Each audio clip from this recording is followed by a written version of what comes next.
lovelies, welcome back to the Geek Suite. I'm your host, the one and only Kidner Bean, and Happy New Year! I know it's been a while since I've posted a video. Things have been a little crazy here in the Geek Suite, but all is well. We're trucking along, fighting the good fight. Hope everybody's staying safe. We are back for another episode of Dungeons & Dragons and Ice and Fire. This is the series where we compare our favorite Game of Thrones characters from their book and show counterparts using D&D 5e character sheets. Last time we covered Book Tyrion for Tyrion Lannister based on your Patreon and Twitter poll votes, and today we are continuing with part 2 where we finally get on to the HBO rendition of The Smartest Man in Westeros. Alrighty my lovelies, let's get into it. And as per usual, I'm going to go ahead and start this off with an all-encompassing spoiler warning. We're going to be using material from both the books and the show, including but not limited to DVD extras, character interviews, and the pre-release chapters of The Winds of Winter from the A Song of Ice and Fire book series. So if you are not caught up, you have been warned. Okay, let's get started with our analysis of Tyrion Lannister. Alright, because my computer is super cool, it only saved the script I did for the book version of Tyrion, so I'm just going to be having to redo this from memory for show Tyrion. So again, as per usual, we're starting off with race. And, like in the books, in the show, Tyrion is human. Yes, he's a human with dwarfism, but he is not a classical D&D dwarf. However, if you do want to fight me about it, definitely fight me in the comment section down below. Alright, so even though I'm kind of mad at David and Dan for whitewashing Tyrion the way they did for the show, I am still excited to cover him as the Mastermind Rogue subclass. So a reminder for those of you, the Rogue subclass, the Mastermind, your focus is on people and the influence and secrets they have. Many spies, courtiers, and schemers follow this archetype, leading lives of intrigue. Words are your weapons, as often as knives or poison, and secrets and favors are some of your favorite treasures. This is definitely what they were going for with show Tyrion. So we're going to go into that a little bit later when we get to his abilities and proficiencies. But for now, we're going to move on to the next section, which is background. Tyrion is obviously a noble background. Looking at this, you understand wealth, power, and privilege. Definitely Tyrion, the richest man in Westeros. Carry a noble title, family owns land, collects his taxes, and wields significant political influence. Again, a Lannister always pays his debts. You could be a pampered aristocrat unfamiliar with the work or discomfort of your fellow peasants, a former merchant just elevated to the nobility, or a disinherited scoundrel with a disproportionate sense of entitlement. And that last one is going to be more Tyrion the more the series goes on. Now, I went in depth into building up a noble character and how George R.R. Martin really went through this process the way that the D&D character guide suggests that you go through with your DM to sort of build up your character. So I'm not going to cover that too much in this section since we already went over it, and I really don't see that the HBO showrunners really went through that same grueling process to really flesh Tyrion out the way that George R.R. Martin did. So, looking at the skills proficiencies for nobles, they get history and persuasion, which, I mean, yes, Tyrion does use history and persuasion to continually convince people not to kill him, and also looking at the history and political intrigues within Westeros to sort of help Dany guide her as Hand of the Queen once he takes on that role. We also see that the nobles get the equipment with this background, so they get one language of their choice. This would be High Valyrian, which is the standard for all noble families of Westeros post-Targaryen conquest. And this we actually do see in the show a little bit, where Tyrion struggles with trying to speak Valyrian to a woman on the streets, where he's trying to give her money to feed her baby, but he botches it and says he wants to buy her baby to eat, which seems dumb, and I don't think that Tyrion would actually have issues speaking High Valyrian, especially considering how much effort and pride he took into being so well educated, and speaking a second language both in our world and in Westeros is considered a sign of intelligence among the severely wealthy. So it seems weird or out of place for Tyrion to be so well versed and so educated in all of these things, except for High Valyrian. So I'm just going to leave that where it is. Alright, and their equipment for nobles is a set of fine clothes, a signet ring, scroll of pedigree, and a purse containing 25 gold pieces.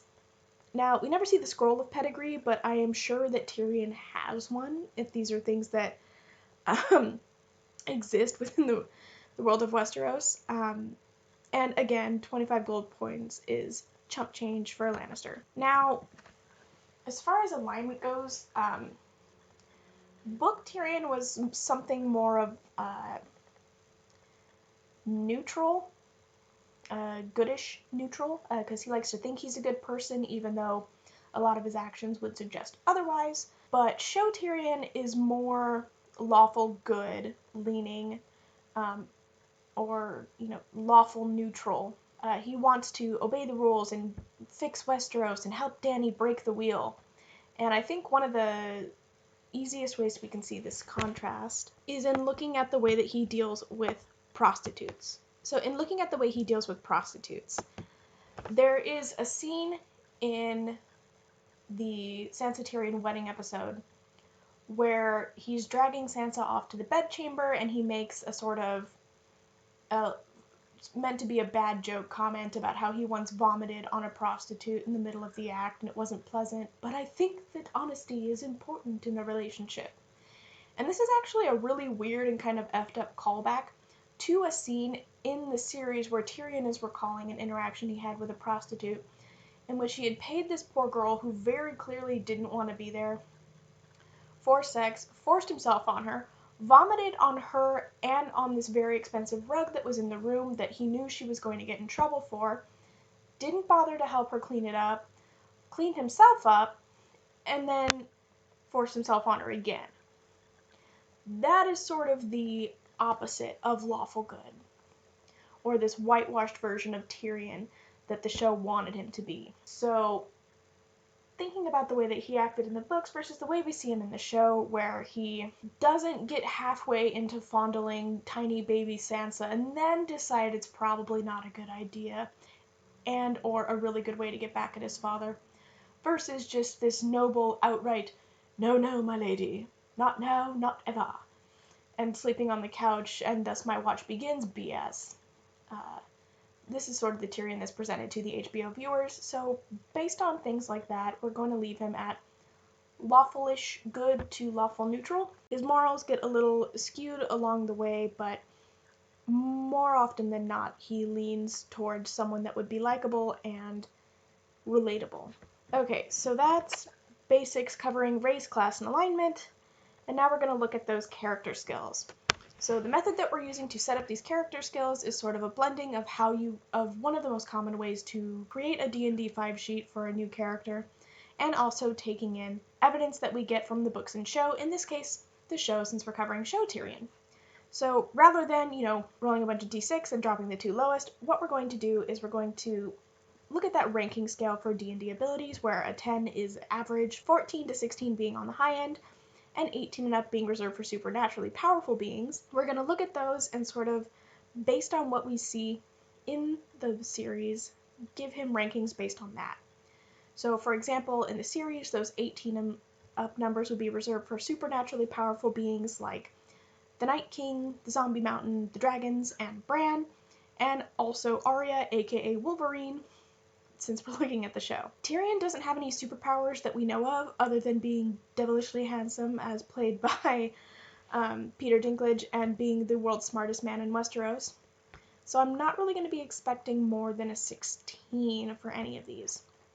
Because even though he is the smartest man in Westeros, that doesn't make him the smartest person in the world, or necessarily a genius. Alright, so looking at how these abilities are being used for HBO's Game of Thrones, let's see how he looks on paper.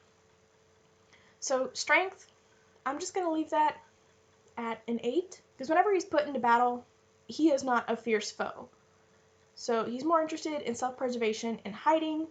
We also see that in the battle at the Green Fork, when it's portrayed in the show, he gets taken out with the first blow and is trampled by his own men.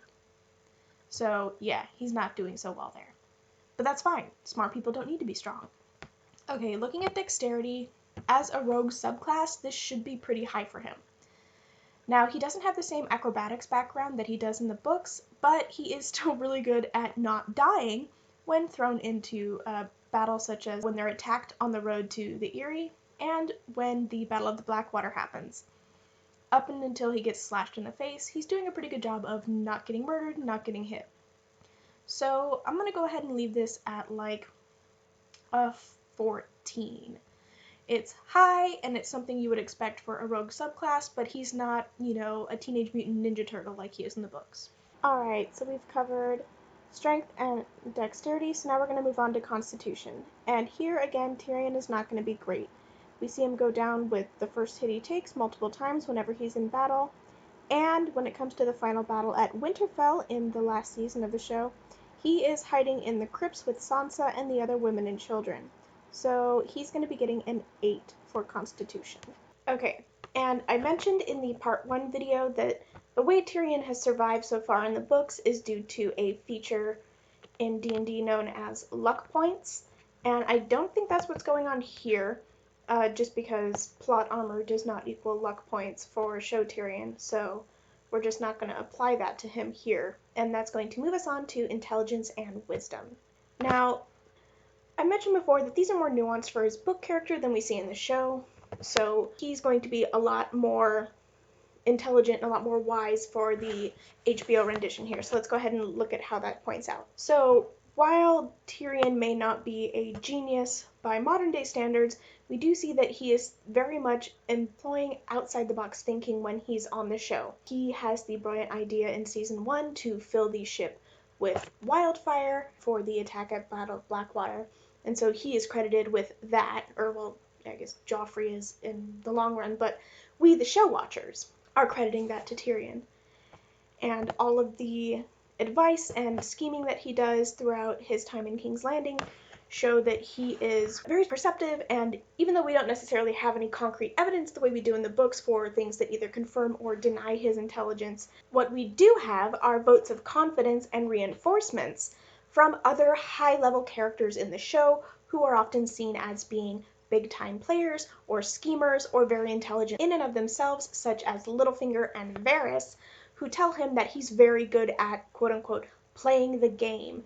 And Varys, right up until his untimely but not unforeseen demise in the final season, tells Tyrion that he's made for being the role of the advisor. He's able to see the angles that others aren't. He's able to give the advice that can steer the world into a better place. Whether or not that's actually true remains to be seen. I'll let y'all fight about it in the comment section down below. But given that we have these votes of confidence and these reinforcing statements and all of these other little tidbits here and there that are supposed to really build Tyrion up as the smartest man in Westeros character in the HBO series, I'm going to go ahead and put his intelligence in at a 16. And with intelligence covered, that's going to move us on to wisdom. Now, Tyrion doesn't necessarily start out the series as one of the wisest characters, but we do see signs of it very early on.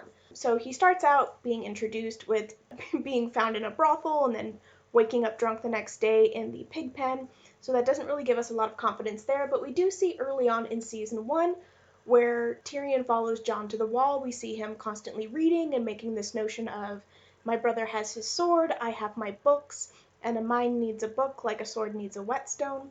And we also see him make some of these judgment calls that show that maybe he's been around the block before a couple of times when he's at the wall with Jon, such as explaining to Jon that not everyone who's there has the same background he does, and not everyone who's there is a, flaming piece of shit who deserves to be at the wall as a punishment. We see him showing compassion and wisdom towards Bran after he falls when he's on his way back from the wall to give them the saddle instructions, and even the other, who are supposed to be the wise characters in this scene, like the Maester Lewin, is very confused as to why Tyrion's doing this, and he says offhand that he has a soft spot for cripples, bastards, and broken things, but in reality he's playing the long run. He knows, even if he didn't get explicit confirmation, that his brother and sister have something to do with this, and so by showing this gesture of good faith, he's helping prevent what eventually they undo, the oncoming War of the Five Kings. He's trying to play the game using wisdom and intelligence to sort of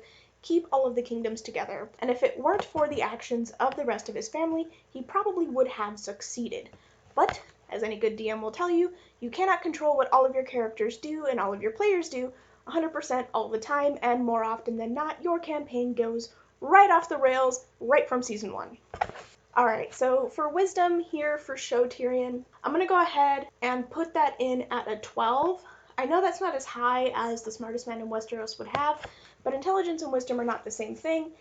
And we see in the later seasons that he makes the same mistakes with Joffrey that he does with Daenerys, in that he's appealing to their better nature when at the times that he's doing these things, they don't really have one.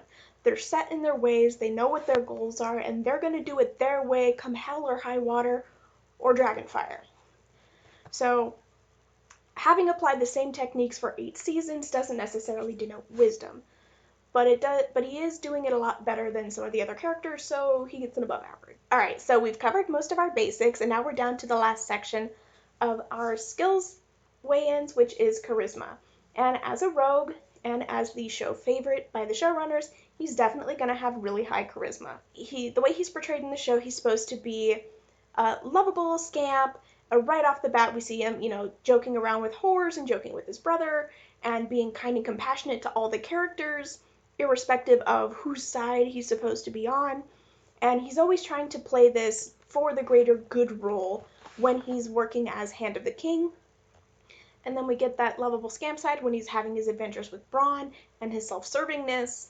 So he's supposed to be likable from all angles, and they definitely changed several book-to-show changes to really emphasize this. One most notably being the marriage scene with Sansa, where instead of standing her ground and refusing to kneel when he has to do that, she does that as sort of, the fans have decided that it was sort of a punishment for the way she treated him before, which doesn't make any sense because she should be mad at anyone named Lannister after the Red Wedding. I mean, like, what the hell's going on?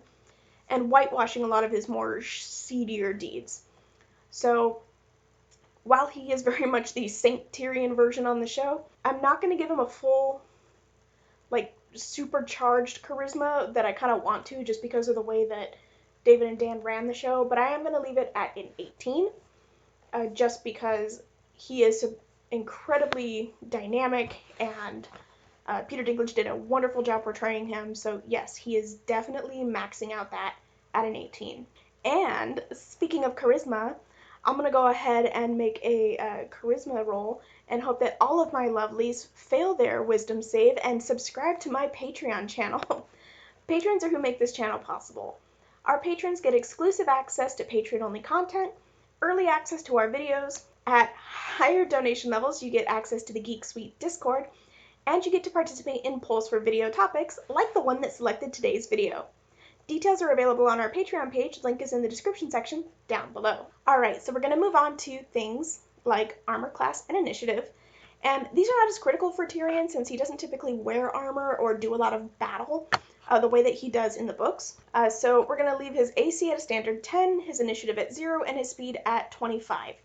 He isn't a dwarf waste, but he does have dwarfism, so that is going to affect his gait and stride. Alrighty, we're rounding the bend here. Hopefully I'm not going to make this a nearly hour-long video like I did with part 1, but Tyrion talks a lot, so there's a lot to talk about. So we've covered armor class initiative, and now for the rest of the character sheet, as per usual, we're really only going to stick to the boxes that are most relevant for character comparison. So for instance, in other proficiencies and skills, he is going to have drinking and knowing things in his other proficiencies and languages. Alright, so that brings us to features and traits. And we're going to see these for our noble mastermind. First of which is position of privilege, which I've gone over for essentially all of our noble characters. The description is here. And of course, he also has this variant feature of a retainer, which you get, or you can use instead of position of privilege. And while in D&D you either do one or the other, I would argue that Tyrion, being a Lannister and the richest of the nobles, does both. He has both this position of privilege where he throws his family name around to get his way whenever he's in trouble or whenever he's trying to leverage someone, but he also has the retainer of Bronn, for the most part, up until Bronn f***s off. And for the variant retainer feature, it says that these retainers are typically filling the roles of attendants or messengers or even a major domo type. And while he definitely has one in Bronn, I would even argue that both pre and post Bronn, up until he transfers the service over to the Lady Brienne, I would argue that Podrick Payne also fits this role as well. So I would say that yes, he's using both position of privilege and retainers with his noble background. And then looking into what we get for the Mastermind Rogue subclass, we have, as I mentioned last time, Master of Tactics, which you get at 3rd level. You can use the help action as a bonus action. At the 9th level, he becomes an insightful manipulator, which we definitely have evidence for with him playing the game and trying to manipulate people in King's Landing and then again in Meereen. And we also see evidence of misdirection. So he does this, and I would argue he does this and sort of fails when he attacks Casterly Rock, and his brother uses that to backfire. But just looking at that, we also see for the regular rogue features, we have sneak attack at 1st level. And normally as a rogue, he would have use of Thieves' Cant, but we don't actually see him use that or have any real evidence that he has that skill, so I'm actually not going to include that on his D&D sheet. We do see evidence for Cunning Action and Uncanny Dodge when he only takes half damage and keeps his whole nose at Battle of the Blackwater. Starting at 7th level, he would be able to do Evasion, Reliable Talent at level 11, and I'm not going to say he gets Blind Sense, which, I mean, he would in theory have it at 14th level, and I would say that Show Tyrion is much more likely to have Slippery Mind at 15th level, acquiring greater mental strength, just because they really try to overpower him and gain those proficiency in wisdom saving throws and being the smartest man in Westeros. So I guess he would get it, by proxy, but we don't actually see any evidence for him using it. And looking at his personality traits, we have know-it-all, haughty, drinking and knowing things. His ideals, he wants to be seen as the smartest man in Westeros, and he definitely accomplishes that. And looking at his bonds and relationships, that would have to be people like Tywin. We don't really hear a lot about his first wife the way we do in the books, but I would say that Shae, Bronn, Jaime, and Sansa are all going to be key members and key bonds that he's going to have for Show Tyrion. And then, of course, his biggest flaw, I am going to keep that at drinking, like I did for Book Tyrion. If he wasn't so drunk all the time, he probably would have realized that something wasn't right with his relationship with Shae or with what exactly was going on with Littlefinger and Cersei and Tywin. And he probably could have seen Dany's turn coming before anybody else did. Okie dokie. Well, here you have it. This is what the HBO rendition of Tyrion Lannister looks like spelled on paper. And here is what they look like compared side by side with the George R.R. Martin version. Thank you so much, my lovelies, for sticking around to see how the mighty Lion of Lannister has turned out. Be sure to hit like and subscribe and ring that notification bell, and be sure to sign up for Patreon to help vote on who we're going to cover next. That's all the time I've got for today, my lovelies. Be sure to tune in for our next episode of Dungeons & Dragons and Ice and Fire. Thank you so much for watching, and I will see you all next time. Mwah!